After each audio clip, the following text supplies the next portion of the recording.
get started. We can get into all this. Well, speaking of getting into all of this, we have on Quarantine Conversations, we have been interviewing people you know and love. This is a little subversive. This is not someone that many of you know, but this is someone that I feel like you all will love by the end of the 15 minutes here. This is someone that I know and love very well. This is a friend of mine. His name is Matt. Matt works at another church, not Rolling Hills. Crazy. Matt, what This church? is a total different church. There are other churches in the world. There's not one. There's not even just two. There's at least two churches in the world. So Rolling Hills, and then the other church that you work at is called... Yeah, it's called Reality San Francisco Reality Church. San Francisco Church, which is... how would you describe Reality San Francisco Church? Reality San Francisco, we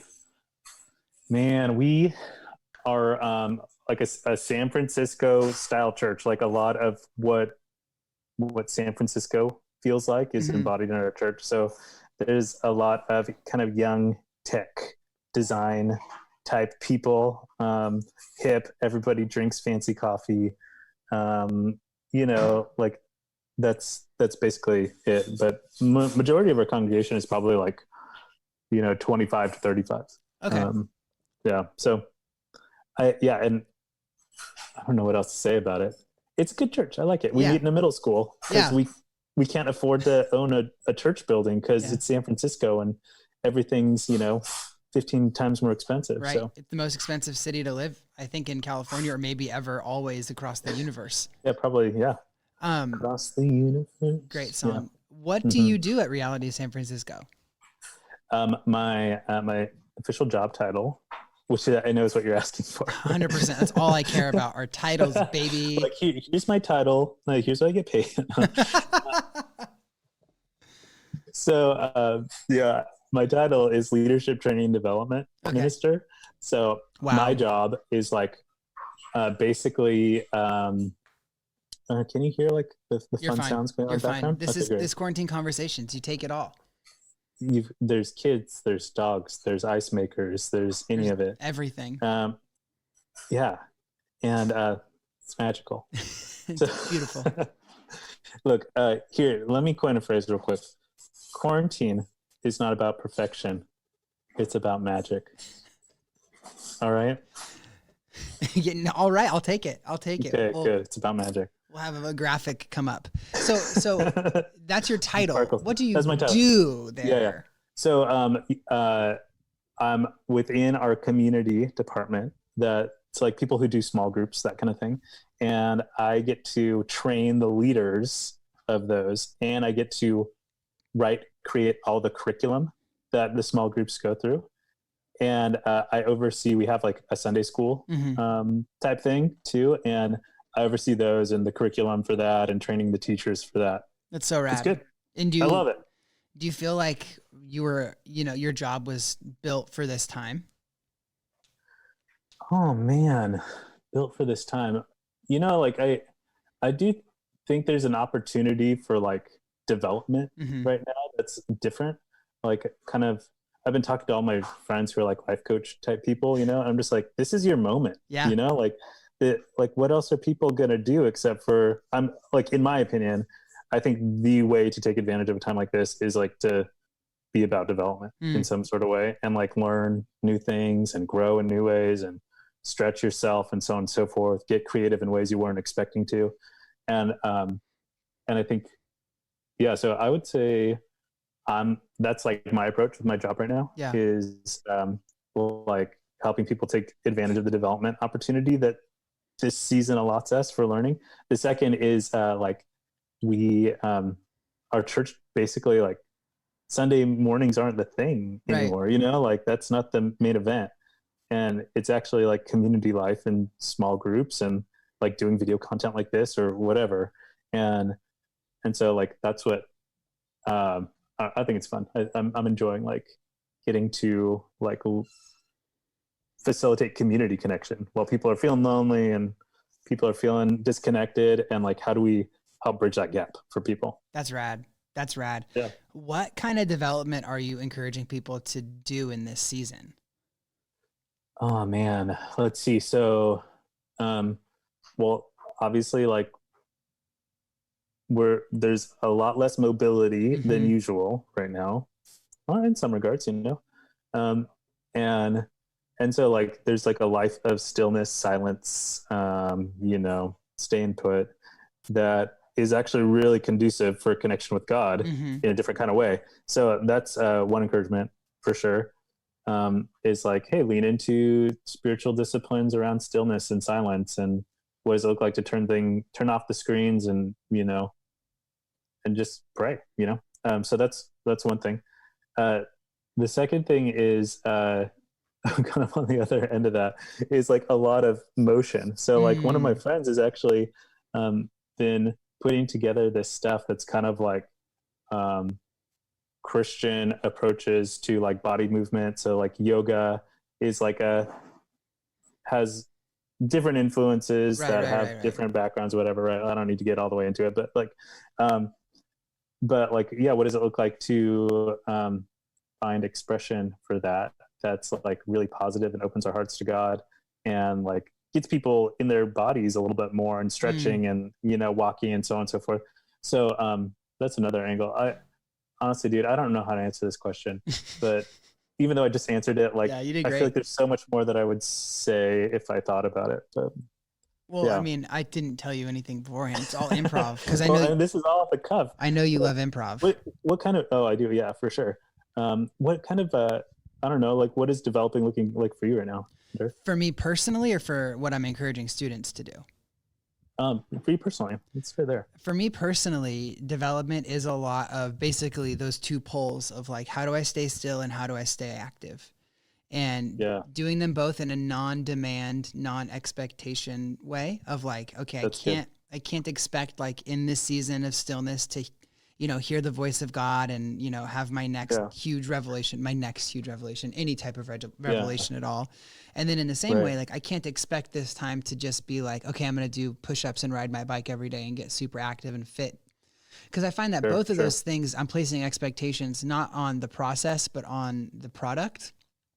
And I'm saying, if I get what I want out of these situations, then I'll finally be happy or at rest or at peace. When in reality, I could look a certain way and I can be still silent away from a screen for as many hours as I want, but there's still something that I'll be chasing in those moments. And so this whole thing has just gotten me thinking about, once you strip away the things that we use to make ourselves happy, what is left? And, how can these things work? So that's my development in a long-winded way.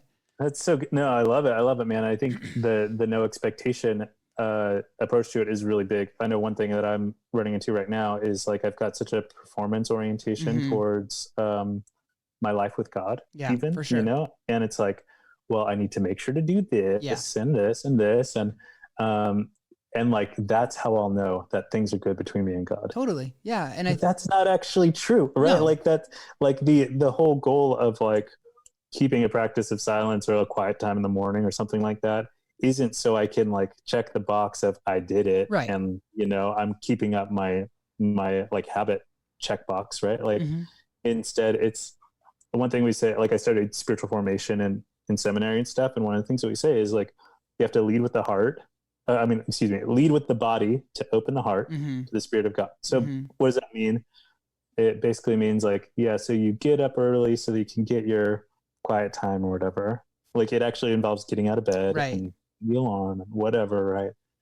But like that's not the goal. It's not like, oh hey, I did it. Right. The goal is like so that I can have the time to have my heart open to God. Absolutely. Be interactive and like have a connection that takes place there.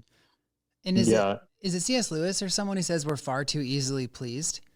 And it's this idea that like once we do get out of bed in the morning, we have like the satisfaction of doing it and it's done. And, we don't need to experience what it is that God might have for us because we're so satisfied with ourselves that we actually did it. Yes. And then we mistake that for the actual gift of the relationship. Right. So that's something that's really fascinating. Like I have had so many moments where I've been like, I'm going to start reading my Bible every day. I'm going to go Genesis to Revelation. Yeah. And the fact that I want to, I'm like, it's good enough. Like, do you know what I mean? I mean, there's something to that, right? Like, hey, it's good to stay in good habits. and also if the goal is just to stay in good habits, then we're missing something, right? Right, Like right. and it's like, no, actually Jesus is really great, and he's actually amazing and a real person who we get to interact with. Right. And his example for life, it was literally world changing. Mm-hmm. And we're like living in the blessing that was his presence on this planet right now. Like, Yeah. and it's like utterly changed society, you know, like before like Jesus, people were like cruel to each other, and there wasn't like a common understanding of like, oh yeah, maybe I should like go out of my way for this person who I don't know. Right. You know, like, but there's like this widening experience of like, no, that's actually just what it means to be a human being, like a decent person. And so, I mean, there's so much more to say, but like Jesus is actually that interesting and incredible and good, you know, that like we want to stay connected to him. Yeah. And I think when that's like the drive, it's like, man, what a lovable person. Like, then things start to get a lot less heavy with like keeping with the habits, you know? It's not the expectation thing, like you're saying, like it's just like, oh yeah, this is great because I like this guy and I want to hang out with him, you know? It's a relationship. It turns into something that you actually enjoy doing. And that's a picture that we bring up a lot. You know, you have relationships with people, with your wife or your family, or your friends, and you don't put on your to-do list, like talk to this person or that's like, so true. You know, eat dinner, do this. You do these things because they bring this sense of like, you know, gifted. Like you just get this sense of like, I am receiving something from coming here and just being open to whatever this is. And I think that's exactly what happens with faith, right? Like we have to view it as a relationship with this person who is Jesus. And I think that's great. And I think in this time, it's a really good opportunity for us to really assess, like, what do you believe about Jesus? You know, I think I keep going back to, I've been reading a lot of like philosophy of religion books because I'm trying to just in this time wrap my head around faith and wrap my head around like belief in God and what does that actually mean? And the more and more that I study it, the more and more I'm just like, I actually really believe in God.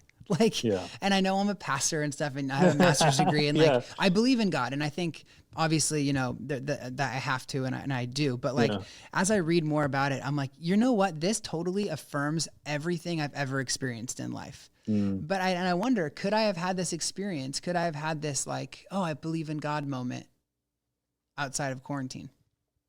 You know, much like Esther, what if I was meant to be reading these books for a moment such as this? Yeah, as we discussed last week. Yeah. Yeah. For times just for times such as this. And I think that's the question. So like, I feel like for the time such as this, like there's ripe opportunity that's like in the quarantine time. And one I'm finding is that it's clarifying like time with God, you know, like makes that available in a different kind of way than my busyness was going with. And second is clarifying who my core people are. Like it's just like, wait, I know there's certain people who I'm like reaching out for and I want to be connected to, and they're not always the same people they're not the people I would have expected, actually, which is kind of interesting. That's cool. And then and like, I mean, there's so many things, but dude. Okay, can we just like shift subjects for a sec? Please. All right. One thing that is a beautiful gift of quarantine is that The Bachelor presents Listen to Your Heart. Wait, okay, before you start talking about that, before you start talking about that, I'm going to ask you what you're enjoying in quarantine. That'll be the last question I ask. So if you want to talk about The Bachelor, pump the brakes for just one. I'm sorry. I didn't realize I was jumping the gun. No, it's fine. It's fine. This is what happens when you have a pre-interview or something. I have one more serious question that we can get to that. Yeah, please. You just mentioned people and core people. And I think that's great. And a question I've been asking a lot of staff and a lot of students, and I'd love to hear what you have been doing to fight against isolation. Oh, yeah. Well, let's see. One thing I'm really grateful to I'm actually like, you know, this red wall right here is on the house of my parents. So it's like in my childhood home that I grew up in Bakersfield, California. I'm not in San Francisco right now. The way it all played out was me and my wife, Lindsay, and my parents, we were all on vacation in Europe. Right. When like the world started shutting its doors. Like it was so weird, It's dude. nuts. And so we had to like cut our vacation short and like hightail it back to the United States. And so we flew into LAX. We were planning on flying this. That's a detail that doesn't matter. But ended up in Bakersfield with my parents. And there was like a required travel quarantine, 14 days. Like you got to stay put in one place, like don't infect anybody. And we were like convinced, like after traveling around the world, like it's quite possible we were infected with something, you know? So right. we, so we were staying put. And then that was also when in San Francisco, like there's a strong shelter in place mandate in place there. Then it became California wide and all that. And so we're just like, do we really want to like go shelter in place in San Francisco when like we could do it in my parents' house with like lots of space? They have a swimming pool. Oh, Like, heck dude. It's just like amazing. Yes. Like, and like our little apartment in San Francisco is like tiny for one thing. And it's in the middle of the Tenderloin. Like we chose to live in the Tenderloin neighborhood in San Francisco, which is like kind of notoriously like rough neighborhood. And it's like kind of exhilarating to live in, but it's also like kind of crazy to live right now. They're like high infection rate and whatever. So a lot of homelessness, drug use, that kind of thing. And so it makes it really complicated from a public health perspective. So we're just like, we're going to stay put here. All this to say, I am lucky and blessed that I get to be living not only with my wife, but also my parents. Nice. So I'm getting some interaction there. And then also our friend Elizabeth, who is like family for us, she came over from San Francisco to come live with us too. So it's like 5 adults. It's like a commune. House. Yeah, it's like a little commune. Like we're making a little family together, and I'm super lucky. That's awesome. And then when it comes to other people, like tons of Marco Polo with my pals. Yep. It's just like me and my buddy Ben, who's like a longtime friend. I just sent him one of those, like a Marco Polo earlier, where I was like, dude, I just had this memory from elementary school, and you and I were there, and whatever. And then I was like, and then I realized we didn't go to elementary school together. We only met in college, but he's just like such a good friend that it feels it's like embedded we've in there. known each other forever, you know? That's so funny. So he and I usually don't get to interact that much because he lives in a different place. But like, it's just upping my ability to connect with like my core friends. I love it. And so lots of Marco Polos, and he and I send each other like really stupid, like, what's it called? ASMR. Where we'll like sip our coffee really close to our phones, and it's like super dumb, but we have, exactly. Yeah, just like that. Oh, wow. That was great. That's great. Well, dude, I am so eternally grateful that you took some time to talk to me. I know you got a lot going on, developing content and helping people develop at Reality San Francisco Church, but you got to it already basically. But I would love to ask you, Matt, one thing that's bringing you joy in quarantine, reading, watching, listening to, anything that you're enjoying that you want everybody else to experience so they might experience a little bit of joy as well. Okay. Well, I mean, the first thing I already mentioned is Listen to Your Heart. The Bachelor presents Listen to Your Heart on ABC Mondays at 8 p.m. That's awesome. It's so dumb, but like, I'm a pretty musical person, so the idea of like watching people fall in love while making music like is pretty magical. Which quarantine, not about perfection, about magic. About magic. There you go. And this is one of those shows that helps me stay in that mindset. It's so funny because I like watching The Bachelor, Bachelorette. We watch at a sports bar in San Francisco normally, and it's just like the best time. That sounds awesome. But, like when I'm watching it, those shows, it's like feels ironic. It's like I'm laughing at it all, but like I'm like very non-ironic about the show. I just like actually love it. I'm actually rooting for the contestants. Yeah, you are. And it's like it feels so good. I love it. So that's like one thing. Second thing I just picked back up is I've been reading the Red Rising science fiction. Yeah. You're into it. I'm obsessed with those books, man. Like they're so fun. That's awesome. So I just picked back up the 5th book in the series, and I'm just rereading it because it's really, really good. Another thing is I love waking up early right now. I haven't always been an early riser, but I just really enjoy it, and it's so nice to wake up with the world and everything's still quiet and whatever, and then I go for a bike ride first thing in the morning. Oh, and sounds good, baby. it's so nice. Sounds like good. I love it. So You're preaching to the choir about the waking up early and riding the bike. yeah. That's my daily habit. Hunter, that's why we're friends, man. That's why we're friends. Bike man. time. You love Bike your time. bike. I do love my bike. I do And, indeed. Yeah, dude. Like I like normally just ride my bike in SF. I don't like use a car or anything. And so it has like this feeling of home. Like there's that's some sweet. continuation of, I call it going on my morning commute because that's what I normally would do. Yep.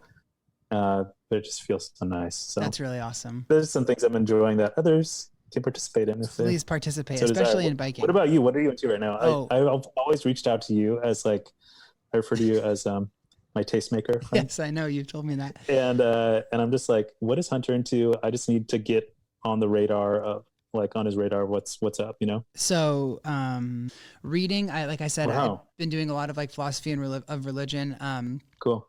I read one of Tim Keller's newer books because I need to go back into A Secular Age by Charles Taylor, and I feel like his book is kind of a commentary there. Have you read that? Oh, interesting. A Secular Age? A Secular Age? No.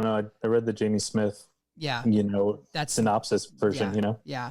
I would love. Actually, I bought that book when we were together. Yeah, you do. I remember totally. Archives. And then I've been playing video games. I've been playing the Uncharted series on PS4. Oh, cool. Which is like first person like adventurer game. I don't know. I really like it. Oh, that sounds fun. That's what I've been doing, and biking and baking and hanging out with Megan. So 10 out of 10. We love quarantine. Dude, adventure games sound really fun right now to get to like feel like the mobility and like, you know, go discover a world when we're a little bit more confined. And you're like climbing and shooting and like doing puzzles and like grabbing treasure. So that sounds amazing. It's on the PS4. It's free right now on PS4. So whoa, cool. You'd have to get a PS4. Yeah, I'll have to get one of those, I think. Yes. Well, until then, Matt, thank you so much for taking time to talk. This is such a joy. Good to see you. Enjoy Bakersfield. Dude, thanks, man. Enjoy everything. Yeah, dude. Thanks. It was super fun. See you, friend.